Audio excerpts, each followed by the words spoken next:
นี่คือเป็นภาพน้ำไหลอยู่บริเวณห้วยอ่างบ้านนาอ่างตำบลนาตาลอำเภอเต่างอยได้นี่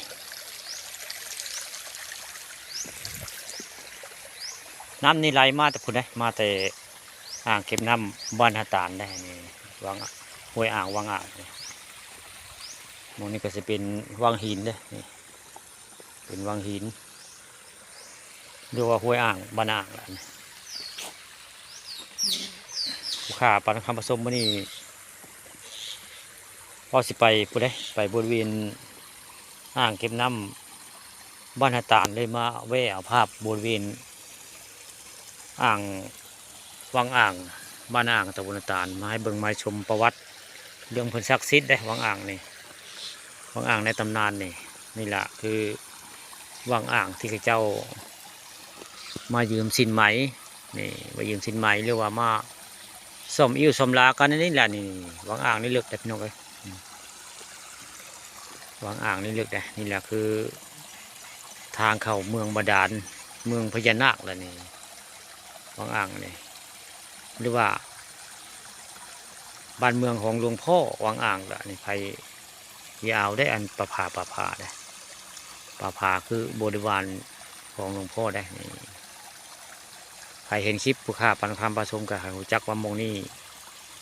บริเวณห้วยอ่างนี่ยาวประภาเป็นขาดเพราะว่าเป็นบริวารของเพื่อนในประวัติมันกะหลายคนได้ตุยย่นเอาประภาไปประภาวังอ่างนี่ประวัติมันโมเมนต์ธรรมดาได้แล้วก็คนก็เคยลอยโคกก็ย่อวังอ่างนี่ก็มีได้ลอยโคกนี่ประวัตินี่จะมีมงเดียวนี่ได้อันเป็นพระลานหินนี่ห้วยวังอ่างบ้านอ่างตำบลนาตาลอำเภอเต่างอยนี่ผู้ข่าปันคำผสมนี่มาเล่าประวัติเรื่องวังอ่างสถานที่ศักดิ์สิทธิ์ของท่านบ้านอ่างเลยหรือว่าข้าเจ้าตั้งชื่อให้บ้านอ่างก็บ้านอ่างก็นี่ระเบิดนี่ข้าเจ้าตั้งสั่งซื้อให้ว่าวังอ่างหรือว่าบ้านอ่างกะนี่แหละนี่ที่มาของบ้านอ่างกะวังอ่างนี่แหละนี่ประวัติได้ก่อนจะได้ซื้อตั้งซื้อว่าบ้านอ่างกะนี่ละต้นฉบับแหละนี่คือวังอ่างนี่หรือว่าเมืองพญานาคเมืองมงมดกระเม่นไปกันวันนี้ซอยเตอร์ไปได้บ่นี่ซอยเตอร์เราตัวเองก็ขึ้นสูงแล้วผมอยู่บริเวณระหว่างบ้านนาอ่างกับบ้านนาตาลนะทางซ้ายมือนี่เป็นพื้นที่กับท่านนาตาลนะถ้าไปนี่เป็นที่ของท่านบ้านอ่างไว้ไงนี่ข้าบางคำผสมมาบอกว่าเรื่องประวัติของวังอ่างนี่ตะก้อนนี่พวกข้านี่สมัยยังน้อยนี่มานั่งแล้วนี่แหละนี่ยังจำได้อยู่ได้มานั่งนี่แล้วก็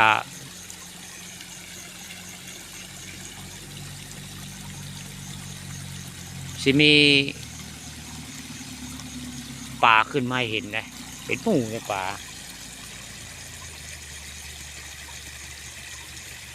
คล้ายๆกับเพิ่นมาคล้ายๆกับป่าโงมเนี่ยพี่น้องนี่ขึ้นมาหลายเนี่ยมาโอ้เต็มมดเลยไงนี่น้าอ่างนี่สมัยยังน้อยได้ประวัตินี่มากับนายเนือเลยนายเนือลูกชายของนายสายเลยสมัยนั้นเลย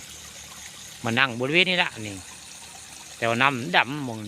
ประวัติอยู่ได้อยู่จะมีป่ากดป่าไม่คู่ป่าไว้ไงเพิ่งขึ้นมาเห็นนะผู้ข้ามาหายิงกระปอมได้สมัยยังน้อยได้อายุประมาณ7-8 ปีนี่แหละว่าเรื่องประวัติวังอ่างอันนี้ยังจำได้ถึงนานหลายปีก็บุคคาปันคำผสมยังจำได้เพราะว่าเป็นคนบ้านอ่างนี่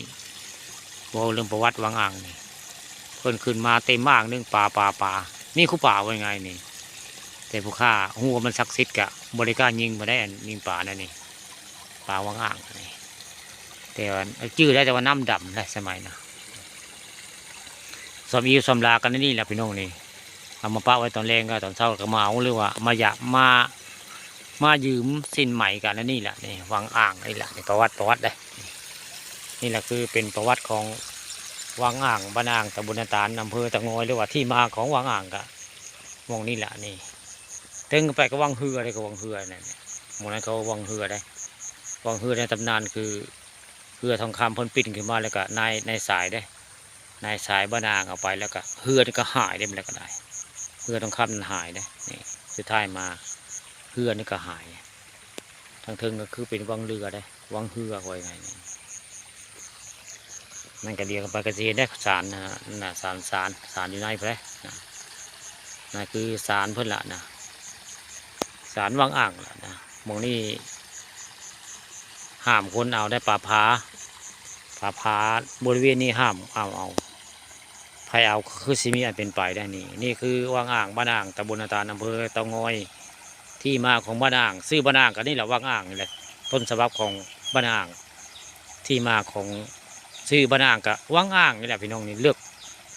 เข้าไปทางตะเวนตกเลยบ่มีที่สิ้นสุด